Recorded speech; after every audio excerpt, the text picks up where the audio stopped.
Hello everyone, Bill Apter for the Apter Chat here at the House of Hardcore. Tommy Dreamer, we lost one of our original hardcore guys very recently. Yep. Balls Mahoney, your memories of Balls Mahoney? I could probably sit here and talk to you for several hours about Balls Mahoney. He was, I think Mick Foley said it the best. After meeting Balls, you knew you had a story, or you were just shaking your head because he was such a character. I probably, besides Johnny Candido and Sabu, have known Balls the longest. I've known him since 1992. I love him. I miss him. He was a character. I don't want to get emotional, but we do about our brethren in this. Yes. If I could say anything about John, is I roomed with him, I traveled with him, I truly loved him because he was my friend, but I never had a dull moment. Again, I could tell you a million stories about Balls. He's one of the sweetest people in the whole world. He's been wrestling since he was 13. Him and Chris Candido. Chris Candido was his best friend. How much Balls loves wrestling. He named his son Chris after Chris Candido, and it sucks. And sure, if anyone ever again, I don't mourn death. I celebrate life, and I said it on my own Twitter. Watch him versus Rob Van Dam. Watch him versus Masato Tanaka. Watch him and Spike versus the Dudleys, and you'll see the best of what Balls Mahoney was, and I love him. Thank you. Hello everyone, Bill Apter here at the House of Hardcore. Blue Meanie, we lost we lost a really good friend recently. And that's why it gets you in your head, because you're a dear friend of mine, and we lost a dear friend, and the wrestling community is a lot like a family. Yeah, we are. Yeah, I mean, you've known me since I was a teenager. The friend we lost in Balls Mahoney, I've known him more than half my life. Such a sweetheart of a guy. I said that on my Twitter and on Facebook, and he always had a nice thing to say about everybody. Beyond the caveman exterior, yes, yeah, the rough and tumble guy, there's this sweet, intelligent, lovable dude. Really. I spent many times in the car with him for hours on end. We shared plenty of hotel rooms, plenty of war stories. Sure. Sometimes we fought each other, sometimes we fought the fans. But there was a lot of that. We always had each other's back, and that was the spirit of ECW. And when I heard the news, you always mourn a death, but that one had a little extra sting to it because I knew how good of a man he was, how good of a family man he was. And we had just lost Axel fairly recently, right, too, at the same age. Yeah, and the sad thing is, it's kind of like the marriage thing when one partner goes. When Johnny Cash's wife died, he didn't go too far. So he already had a tragic loss with Chris Candido, and then he lost his best tag partner in Axel Rotten. And then we lost him. Maybe died of a broken heart. Yes, I actually tagged with Balls. It's a very sad loss, and it always is. As performers, we live together, we eat together, we breathe together, we rise together, we fall together, and we have to overcome together. So that's what the wrestling community has to do, and we will. And his memory will live on forever. So my blessings go to and best wishes go out to the family and the family and fans, that are mourning his loss. So. Bill Apter here at the House of Hardcore with Rhino. Great guy. I have one great Balls Mahoney Let's story. hear it. This was about 10 years ago. We were in Massachusetts doing By the way, it's 2016, so do the math. Okay, yes. So somewhere around 2006, we were in Boston, or in Massachusetts, not Boston. And we had to kill some time before one of our shows. So we went to a local mall, which we went into Macy's, which is very high class for somebody like Balls Mahoney. Oh, my God. So we're in there for about 10 minutes, and he's getting antsy. He wants to leave. What are we doing here? What are we doing? Let's go. Come on.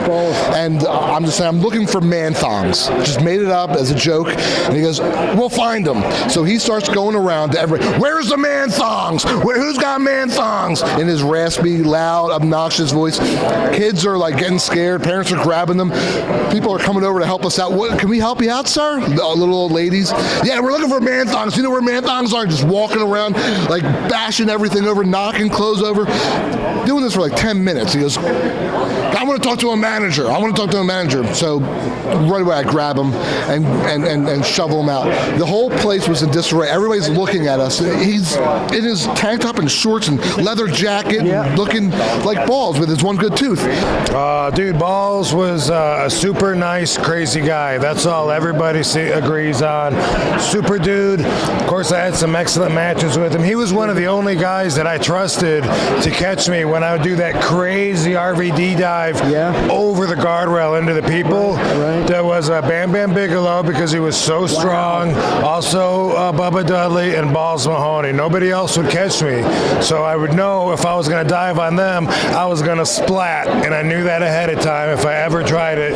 So Balls was big, strong. He could fly. He liked to do the superplex off the top rope. But he liked to even take that move. He liked me to do it to him. He did everything. He did. And when it comes to concussions in that conversation, I always got to bring Balls up because I knew when he was coming with that chair, he was coming with that chair, and I was going to whack. I was going to eat it.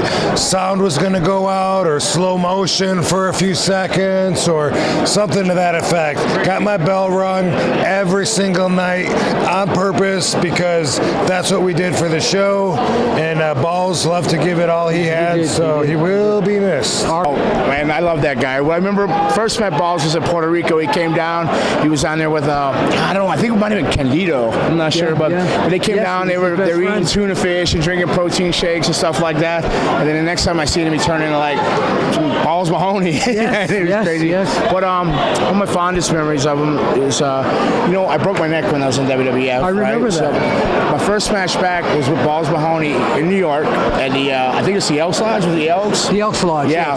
And, I was real hesitant and everything. And he didn't want to do a whole lot of things. He says, I got you, baby. I got you. I love you. I got you. I got you. He was voiced very well. I got you. It's all good. And, and we went through it, and it was like one of the greatest matches I had. And at the end of the match, we did a superplex off the top to a pile of chairs. And he says, I got you. I love you, man. I got you. And the whole time. And it is, He was such a great guy. He had a heart.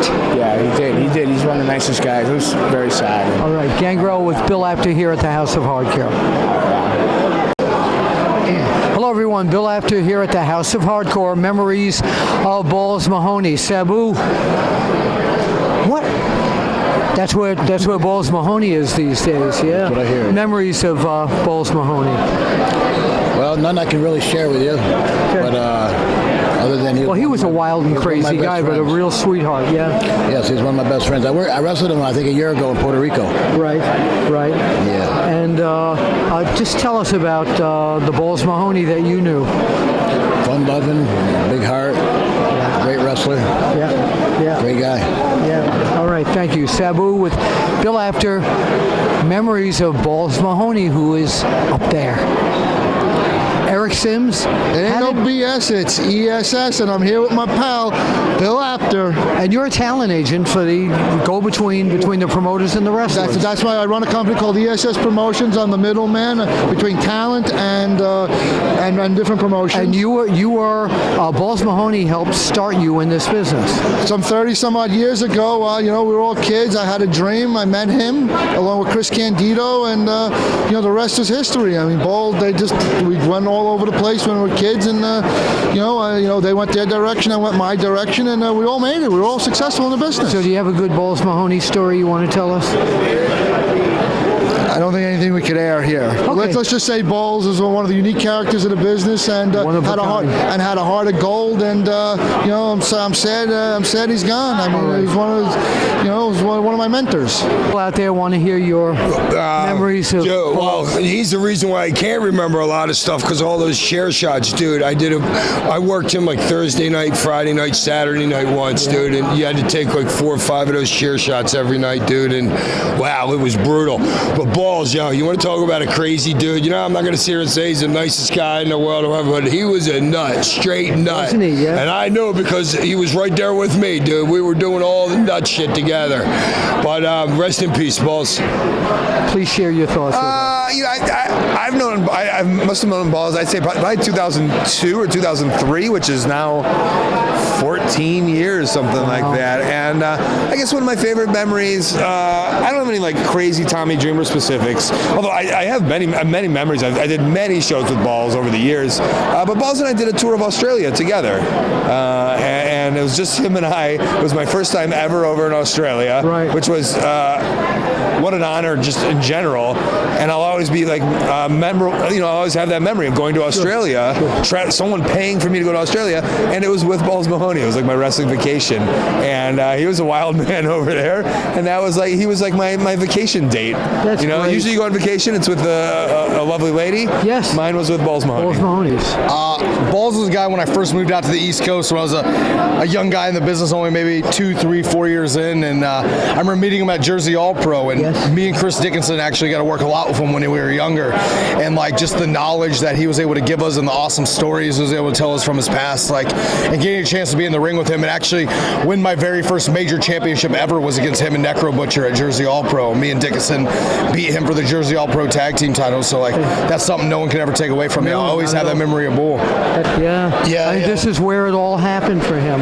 This is the house that the Misfits built, and he was a wonderful misfit. I say that very lovingly, and it's obviously very sad, but Tommy Dreamer and I were speaking today here, and we like to celebrate him with good stories, positive stories, funny stories. He was a funny guy. He was a very funny guy, and I tell you what, one of the most talented guys I've ever been in the ring with as far as big men. He was a very big man, and God rest his soul, and I'll be at his memorial. Nothing but love and respect for his wife and his family in these hard times.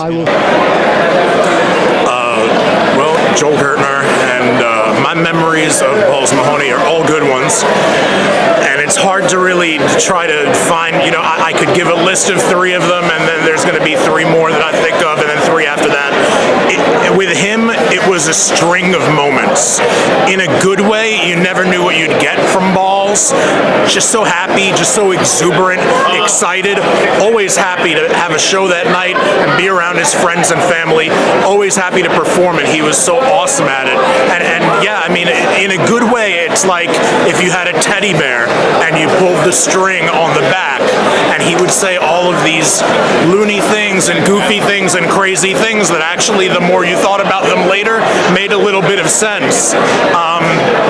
It's the fact that he was named as Boo Bradley in Smoky Mountain after a character from a piece of literature like To Kill a Mockingbird, I think is appropriate for Balls because he was a voracious reader. A lot of people don't know that. He would sit outside an arena, he would sit in a locker room, and he would read chapters. He would sit on a long flight and read an entire book.